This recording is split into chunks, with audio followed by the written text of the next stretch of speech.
নবী আমার জীবনে কাউকে একটা গালি দেন নাই,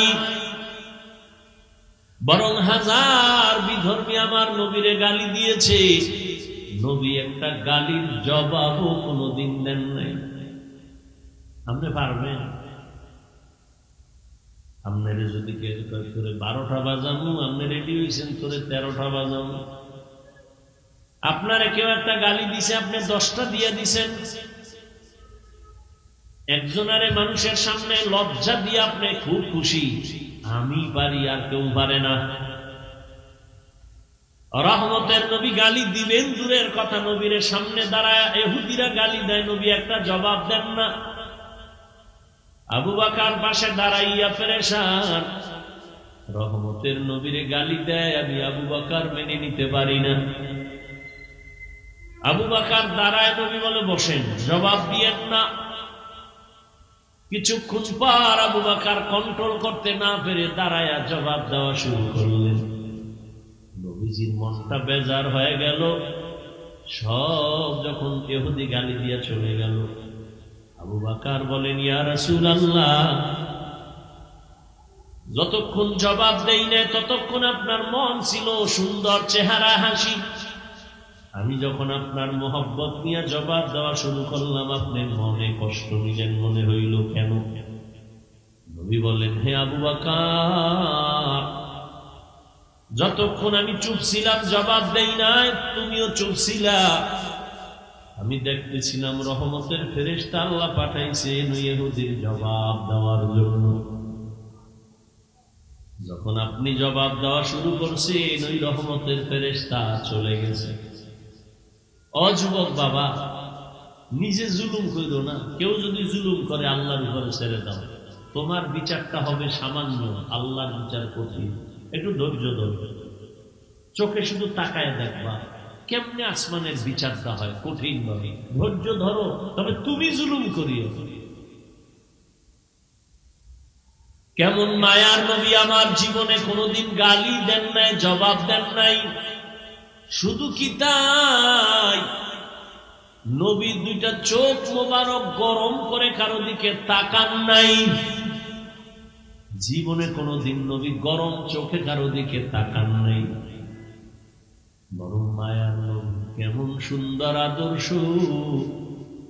নবী বসে আছে, সাহাবাদেরকে বলতেছেন, কোন দিন আজরাইল আসবে জানা নাই, আমি কবে দুনিয়া থেকে চলে যাব জানা নাই। আমার কাছে কারো কোনো হক থাকলে বলো, আমি আদায় করে দেই। আচ্ছা, কিছু নবীর কাছে যদি পায়, এটা কেউ বলবে? বুঝেন নাই?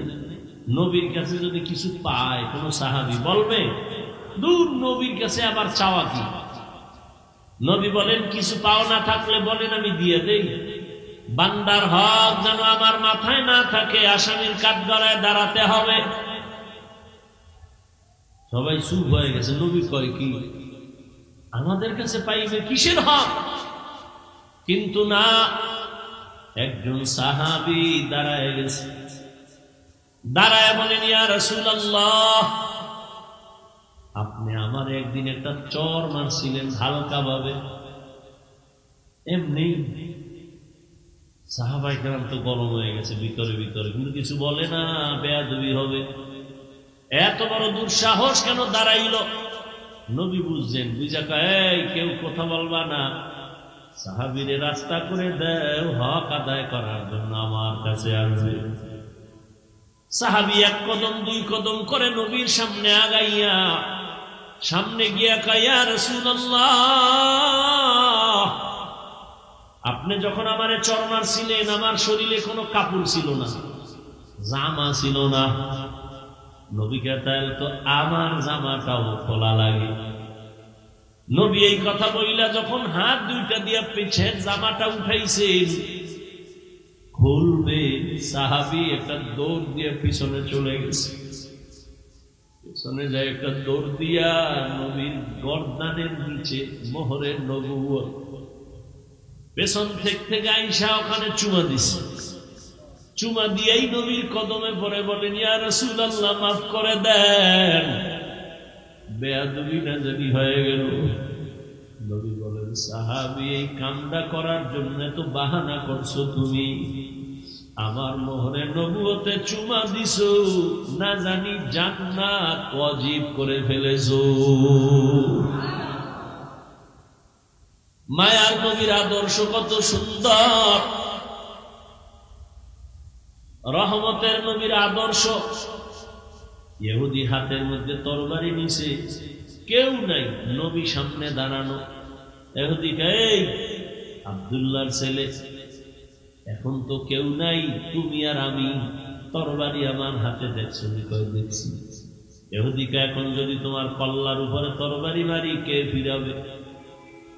নবী বলেন, আমার আল্লাহ ফিরাবেন। নবী কথা বলা মাত্র ইহুদির হাত থেকে তরবারি পড়ে গেল। নবী তরবারি টান দিয়ে কয়, ইহুদি, তরবারি এখন কার হাতে? কয়, মুহাম্মদের হাতে। আমি যদি তোরে এখন কল্লার উপরে মারি, কে ফিরাবে বল? ইহুদি বলে, আমারে কে ফিরাবে? বল, আল্লাহ ফিরাবে। কয়, না না, যদি আল্লাহ ফিরাবে বলি, তাহলে তো আল্লাহরে মাইনাই নেওয়া যায়। বলে, বল আল্লাহ ফিরাবে। কয়, বলবো না। কয়েকবার বলার পরে কয়, যদি বলতেই চাই তাহলে আমারে কালেমাই পড়ায়া দাও। সাথে সাথে ইহুদি কালেমা পড়ে ফেলল।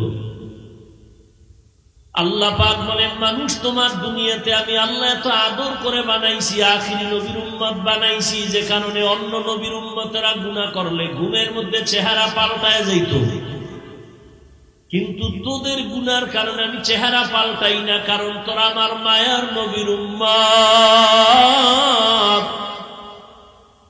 আমি বড় মোহাব্বত করি আমার নবীরে, তার উম্মতের। আমি আল্লাহ এই জন্য আমার নবীর মায়ার কারণে তোমাদের গুনাহ দেখতেছি, তারপর আমি চেহারা পাল্টাই। আমি আল্লাহ রাগ কইরা পানিও বন্ধ করি নাই, বাতাস বন্ধ করি নাই। আমি আল্লাহ তোমারে একটাই কাজ দিলাম, ইবাদত। চাকরি করো, ব্যবসা করো, ইবাদত বানায় করো, চাকরি দিয়া জান্নাত পাইবা। ব্যবসাটারে ইবাদত বানাও, ব্যবসা করিয়া জান্নাত পাইবা। স্কুলে পড়ো, কলেজে পড়ো, ডাক্তারি পড়ো, ইঞ্জিনিয়ারিং পড়ো, লেখাপড়াটা নবীর মোহাব্বত নিয়ে, নামাজ পড়ো, সুন্দর ব্যবহার, চোখের হেফাজত করে চলো। তোমার লেখাপড়াটা ইবাদত বানায় দাও, জান্নাত তোমার জন্য হয়ে যাবে। ও ভাই, এই যে টেবিলের উপরে এক বোতল পানি, পিপাসা আমারও আছে, তোমারও আছে, যুবক খেয়াল করিও। এই এক বোতল পানি ইবাদত বানায় পান করো, তাহলে পিপাসাও মিটবে, ক্ষুধাও এবং ইবাদতও হবে। তুমিও এই এক গ্লাস, এক বোতল পানি পান করবা, আমিও করবো, ব্যবধানটা কি? বিদ্যুতের গতিতে তোমার বাম হাত চলে যাবে বোতলের কিনারায়, ডান হাত দিয়া মুখটা খুইলা তুমি বাম হাত দিয়ে একটানে আধা বোতল পান করবা। আমি যখন পান করব, ভুলেও বাম হাত যাবে না, ডান হাত চলে যাবে। ডান হাতটা দিয়া বোতল খুইলে আমি পানি টান দিব, 3 শ্বাসে আমি 3 ধরে পান করব। আমার পানিও পান করা হলো, ইবাদত হলো, সওয়াব হলো। তুমিও জুতা পরবা, আমিও জুতা পরি, ইবাদত বানায় পড়ো, নবীর আদর্শ মেনে পড়ো। ডান পাওটা ডান জুতায় আগে ঢুকাও, এরপরে বাম জুতা বাম পায়ে ঢুকাও। দোনো পায়ে যখন জুতা ঢুকছে, এবার যখন কদম দিবা, ডান পা দিয়ে তুমি কদম শুরু করো, সুন্নাত। ইবাদত হয়ে গেছে। বাসায় যাইয়া তুমিও ফ্রেশ হবা, যুবক বাবা, আমিও ফ্রেশ হব। তুমিও হাত ধুইবা, চেহারা ধুইবা, পা ধুইবা, এই ফ্রেশ আমিও হব। তবে তোমারটা ইবাদত হবে না, আর আমি ইবাদত বানায়া ফ্রেশ হব। কেমনে? চেহারাটা ভালো করে ধুইয়া ফেলবো, হাতটা ধুইতে গিয়া কোন পর্যন্ত ধুবো, পায়ের গিরা সহ ধুবো, ওযু হয়ে যাবে, ইবাদত হবে, সওয়াব হবে। কষ্ট হইনি, কষ্ট।